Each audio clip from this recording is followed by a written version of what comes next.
Bismillahirrahmanirrahim. La havle ve la kuvvete illa billahil aliyyil azim. Sabah duasıyla karşınızdayım değerli arkadaşlarım. Ya Rabbi senden başka iltica edecek kimsemiz yok. Senden başka ilahımız yok. Sana sığınırız, sana inanır, sana güveniriz. Evet. Ya Rabbi biliyorsun dayanacak halim kalmadı. Dayanacak halim kalmadı. Dediğin andan sabır, evet sabır ağır bir imtihandır ama unutma ki hükümde kesindir. Allah'ım sabır edenlerle beraber bizi haşr eyle. Ya Rabbi, dokunsanlar dökülecek gibiyim fakat sorumluluklarım var.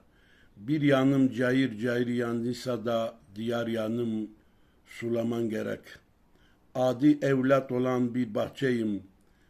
Ey Rabbim, sabrıma sabır kat, bu öksüz başıma, bu bükülmüş belim, bu yanmış içime başka dert keder, elem verme ya Rabbi. Latifsin, kerimsin, lütfunla, kereminle, güzellikleri, iyilikleri ihsan eyle ya Rabbi. Bizi karanlıktan aydınlığa, darlıktan bolluğa, hastalıktan şifaya kavuştur ya Rabbi. Son kelimemizi kelime-i şehadetle nasip eyle ya Rabbi. Bizi hiç kimseye muhtaç bırakma. Bizi hiç kimseye karşı mahcup bırakma. İyi kullarından bizi yaz ya Rabbi. Salih amel işyerlerinden bizi yaz ya Rabbi. Dünya ve saadetin hepsini istiyoruz ya Rabbi. Dünyaya da ahirete de hükmeden sensin. İyiliklerin sahibi sensin ya Rabbi. Bütün iyilikleri istiyorum ya Rabbi. Hem dünyada hem ahirette.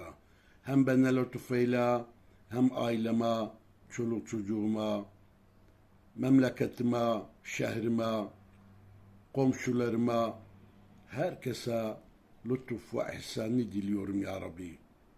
Sen latifsin, lütfu seversin. Gizli lütufların sahibisin. Gizli lütufların sahibisin. Ya hafîl altaf.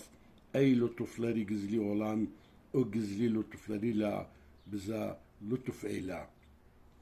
Ellerimizi boş çevirme. Bizi umitsizle sürükleme ya Rabbi. Amin velhamdülillahi Rabbil alemin.